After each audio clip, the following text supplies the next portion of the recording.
Uncle Ralph, can I get you to sit down as the guest of honor? Now that Rolly and Bob and his wife are here. Where are Rolly and his wife? They're right here in front of you. And look who's here. Hey, look who's here. Who let you out? You have a seat, Uncle Ralph, and then Nancy and Mary will arrive shortly, so maybe ought to get started. Right here. Yes. Yes. Another celebration. It's wonderful. Sorry. I'm glad you have him. And we've invited Bill Jannke to speak for a few minutes about whatever he wants to talk about. Thank you for the honor of being allowed to speak to you tonight. I mean, it's a thrill to have such an important family here at the Octagon House.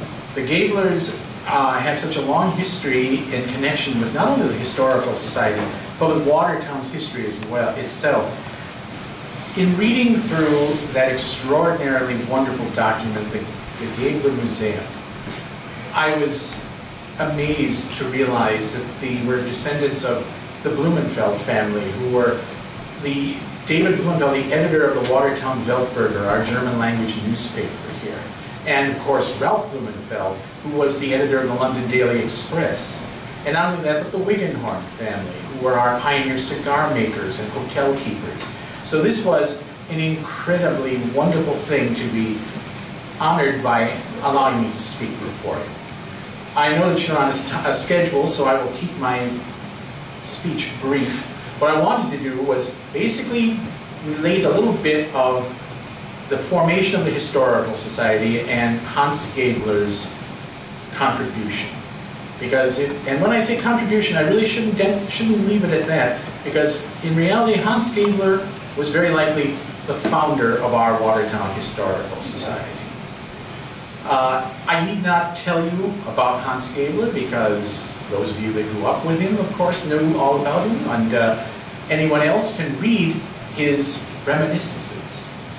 He was a fascinating gentleman, and I would love to have met him, because I have no doubt he could have schooled me and everyone else in chapter and verse on anything that happened here in the city. He was a school teacher, a law librarian, an astronomer. He was a traveler. He was a soldier. He was a pioneer aviator. It was just amazing to read of his exploits. And not only that, but his exploits of his ancestors, such as Emil Gaebler, who was our pioneer melodeon and organ maker here in Watertown on North 4th Street. And he also, of course, was the founder of the Concordia Opera Society. We have one of Mr. Gaebler's original organ cases, some pieces of it, left here, and it holds a revered spot in our collections. And of course, Max Gaebler was one of the founders of the Watertown Cable Slide Company. So this was quite an impressive family. But what I said was I wanted to zero in on the Historical Society. And I based most of my research on our early minutes, which were kept from 1933 onward, which was in itself a revelation to read, because we really started from nothing and rose over the years to what we are now, with 3 museum buildings and a fine tour center here as well. How Mr. Gaebler became interested in forming a historical society, I'm not certain, but he was an excellent historian, and he had a strong bent for history, given the fact that he had the strong heritage in Watertown. And no doubt, since he lived in a beautiful home, Tudor home just up the street, that he knew the Thomases who lived here in the Octagon House. Billy Thomas and his mother, Anna Richards Thomas. She was the eldest daughter of John and Eliza Richards, who built this beautiful home in 1854. At the time when they probably became acquainted, it was in the 1920s, and at that point the Thomases were living in basically 3 rooms in this house, very likely. 2 bedrooms upstairs and the kitchen, because it was the warmest room in the house in the wintertime. You can imagine, with 57 rooms in this house, it was very difficult to maintain it, especially when these were more or less elderly people who did not have a steady income. And so he realized the rare architectural gem that this was, and the fact that this was a place well worth preserving. So he called a group of people who were of like mind to come together to begin talking about forming an historical society. Among the people he brought in were John Clifford, who was the editor and publisher of the Watertown Daily Times, and Claire Harriman, who served as a librarian and had a strong family ties to the city. Miss Ella Wilder, who was actually his grade school teacher, who also had strong historical background here. And last but not least, he brought in Gladys Mullard, who was at that point working with the Red Cross and a social worker, but she was also a half-sister of the Braineman family, the Flower Kings, and her father was the inventor of the automatic golf ball washer. So they were all people of strong ties and very interesting backgrounds. They met here, they met in the house up on Thomas Avenue, and they began to lay out plans for a historical society. They drew up bylaws, they drew up a list of goals and purposes, and in March of 1933, they finally, March or April, I can never remember the date off the top of my head, they had a public meeting at the old high school on 8th Street, which was my alma mater here in Watertown. In fact, just about everybody who lived in Watertown up until, well, about 1994 was their alma mater. Then it was torn down. It's a lovely parking lot now, as are so many buildings on Main Street and off streets. But in any event, I digress. They had a public meeting and drew up a lot of interest, and people began to join. Sadly, at the next meeting, according to the minutes, he had to resign. And I'm sure it was done with a great deal of difficulty and soul searching, but this was at the height of the Depression. And he, I'm sure, had business matters because he had come back here from Chicago to take over the reins of the Table Slide Company from his father, who had just passed away. And I'm sure it was difficult trying to maintain a family and having to run a business, and let alone a side interest of a historical society that was just getting off the ground. But he never left the Historical Society entirely. He maintained a constant interest in the things that were going on. He served as a director at large. He was the liaison between us and the State Historical Society, and wrote about our yearly activities for their newsletter, the Wisconsin Magazine of History. And then in 1936, he officially rejoined the board and was elected president of the Watertown Historical Society. 1936 is a sort of milestone for Watertown because at that time Watertown was celebrating its 100th anniversary of its founding. He was on the committee established by the mayor to properly recognize that fact and create displays and set up the parade and things of that nature. Hans Gaebler's main goal that he began pushing for once he became president was to get the Richards family relations who owned this house and this property to deed it over to the Watertown Historical Society. They were reluctant at this time because we were a struggling organization. And I think if you talk to our current president, Melissa, she'll tell you we are still a struggling organization. But he persevered. He continued to, with the board's help, inundate the Richards family with entreaties to please don't turn it over to the city for civic purposes or for a rec center. Turn it over to us. We want to run it as a museum. We want to restore this property and honor the memories of John and Eliza Richards. It took until 1937 and the death of Billy Thomas, who was the last relative to live here in the house itself, before the family finally made up its mind to deed the property over to us. And in 1938, we officially took ownership of this property. And with that act, Hans Gaebler felt that he could finally resign and step down from the office of presidency. The board minutes reflect that his resignation was accepted with deepest regret. And I can only imagine just how deep that regret was felt by losing their their leader, who really got them a museum and who established us, made us a force to be reckoned with. But again, even though he was not officially a board member or an officer, he did not lose his interest in the Historical Society and kept attending the meetings, kept attending the meetings at the State Historical Society on our behalf. In 1940, he championed a cause which was sort of misguided, unfortunately. He felt it was important that we, and I only go by the minutes, of course, he felt it was important that we mark the geographic center of Watertown. There's a meridian stone located over on the South 2nd and Wisconsin Streets by St. Paul's Episcopal Church. And it is in the ground. It's dated 1844, and that was a surveying stone. And supposedly that is the geographic center of the city, and he felt it imperative that the Historical Society put a special marker. Unfortunately, the Historical Society at that point did not have the money, or, and I hate to say it, but they did not have the interest in marking that.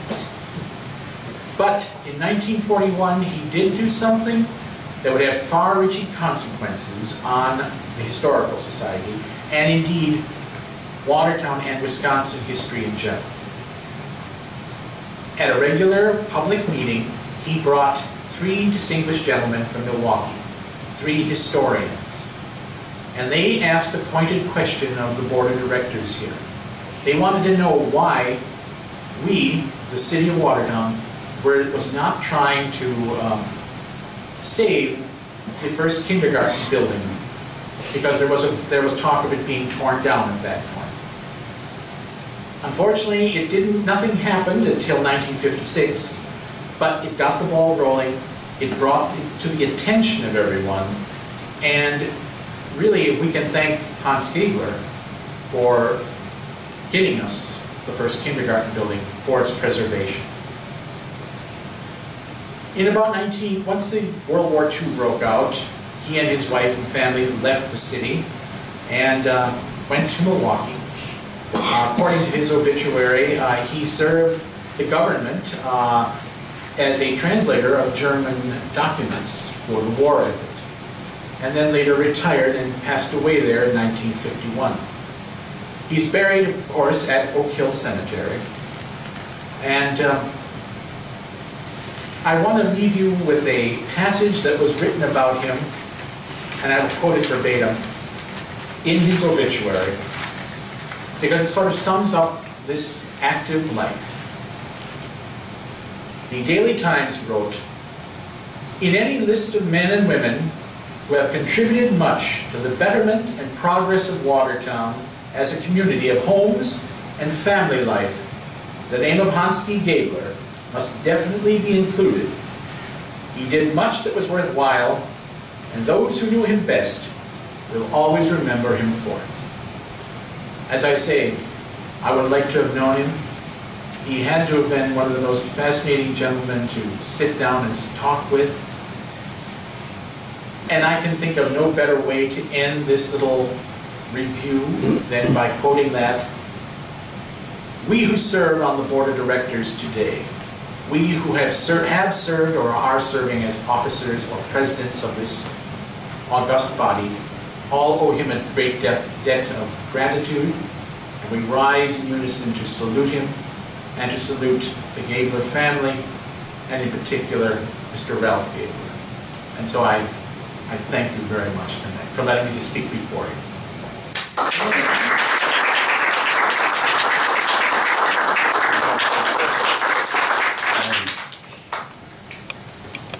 Of us, only David knew. Remembers that vague memory of meeting my grandfather once, I think. But he in fact died the evening before my older sister was born. Mary will be arriving here shortly, I hope. So none of us really had the chance to know him, unfortunately. But thank you for your thoughtful and generous remarks, and thank you, Auntie Glatz, for doing so much for so long to secure the foundation and advance the vision of the Watertown Historical Society. And thank you, Melissa, and the other board members who work with such dedication to ensure the future of the Watertown Historical Society.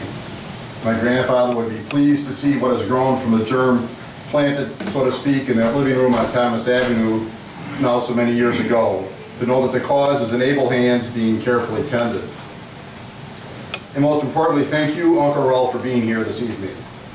When I called recently about lunch and you answered, I think in jest, by saying, I thought I asked you to stop calling this number, I began to wonder whether you would be a willing participant here this evening. Bachelor uncles are a wonderful institution. Everybody should have one. What is a male analog of the fairy godmother? I don't know, but that's what Uncle Ralph was for all of us when we were young children. Generous gifts and enchanted outings.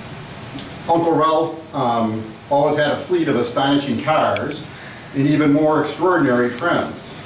Ed Riedl, Tom Larkin, Jerry Pendergast, Val Kaiser, Freddie Brigantini, the Great Healer, Jimmy Arani. And then there were the various character actors playing more minor roles around the edges.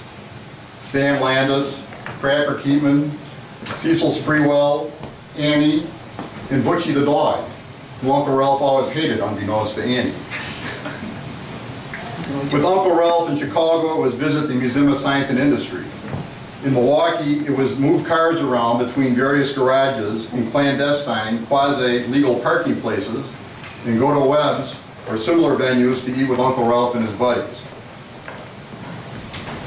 Uncle Ralph likely shuddered, or at least shivered, each time my father called to suggest another visit by a nephew or niece, but Uncle Ralph was always a gracious host.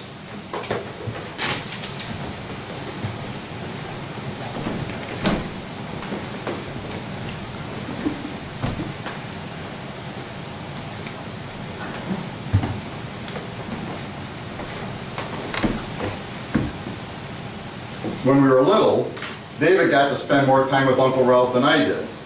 But over the last 30 years, I've made it a mission to correct this injustice. As I'm always quick to note, Milwaukee is a fabulous place to live. I haven't done any empirical research, but it's hard for me to believe that there could be any place more comfortable to live than Milwaukee, provided one is of European descent, of course. And of all things that have made Milwaukee wonderful, Uncle Ralph is first and foremost. When Andrea and I first moved to Milwaukee, Uncle Ralph and I watched the want ads and often went out in the evening to look for an older car, or at an older car, and for an older car. Sunday mornings we had breakfast at Webb's. Since the arrival of our kids, Uncle Ralph has been part of all our birthday celebrations, holidays, and big events in Shorewood. And more recently, how many lunches have we had at Kegel's? I remember once, with Uncle Ralph and Carrie, then about 2 or 3, bringing Jimmy Arani right here to the Octagon House. Then we stopped for lunch at Virginia's, the large Jimmy Arani squeezing into the smallish house. Virginia confusingly putting dishes on and pulling dishes off the table, a blizzard of stops and starts, until Jimmy, in his rather imperial manner, beckoned her to sit and be still, which for once she actually did. Rolly has sometimes said, or told me, that Uncle Ralph is fortunate that we live in Milwaukee. I'm not sure that Uncle Ralph really feels exactly that way. But I am sure that my siblings and I were fortunate as children to have Uncle Ralph in our lives. And I know we Shorewoodians have been fortunate that Uncle Ralph has been part of our family in Milwaukee. Uncle Ralph likes to tell stories about his great uncle, Uncle Arthur. Arthur Gaebler, born in 1872, a witty provocateur and inveterate needler of his older sister, Aunt Sophie. According to Uncle Ralph, my grandfather characterized his uncle, that is Uncle Arthur, as a case of arrested adolescence. Perhaps that's so, but Uncle Ralph still relished his great-uncle's visits to Milwaukee, to Watertown. I fancy that 50 or 60 years from now, Carrie, Carl, and Hans will be telling young Gaebler somewhere about their great-uncle, a man who surveyed the world from his own, sometimes peculiarly personal perch, and who was so often ready with a pithy, amusing observation. Anyway, as you all know, our uncle was born in 1926. So he approaches a certain milestone, which although it is to remain unmentioned, we don't want to let pass unacknowledged. Hence our gathering here this evening. Now would be an opportune time to drink Uncle Ralph's good health and prosperity. To that end, I invite all to step to the bar, grab a glass, and I cede the floor to my brother David. She was very proud. Especially those guys. I've always counted on it. Clearly there's some genetic material here for me and Sophie. And I always thought, well, you know, people talk about it. And Sophie did all right. She was pretty healthy.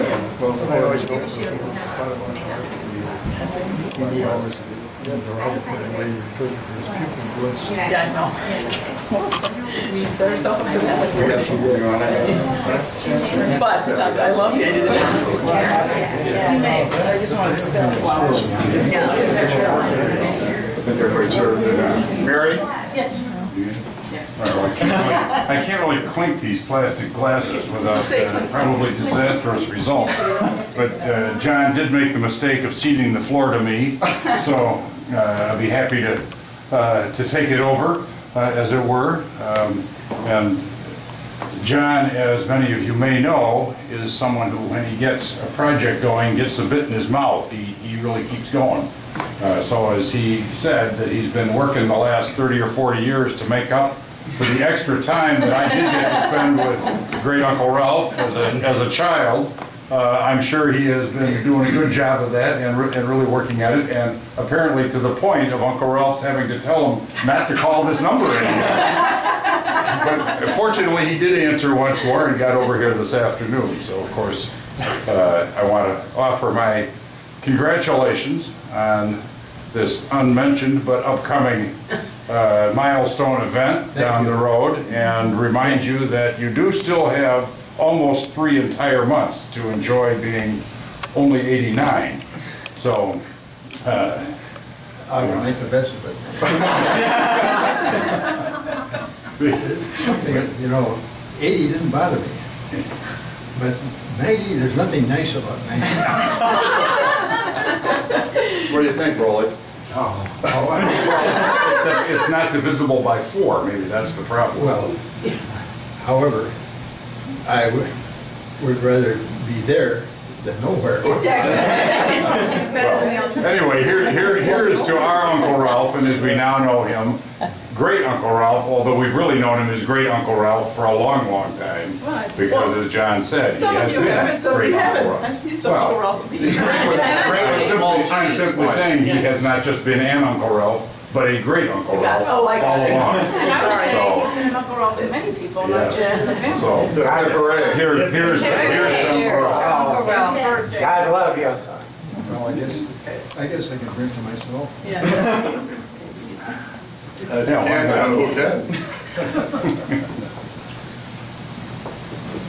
did you do? Here we saw the cemetery. So and so, you know. I always had to laugh. David, as you remember, when we come over to visit Uncle Ralph when we were little, we'll be driving around Milwaukee with him, and suddenly pull up with the curb. It's all right, head out, we're getting this guy. Like no explanation or, any, forewarning. And do you continue with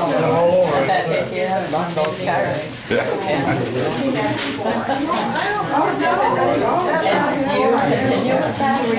I did.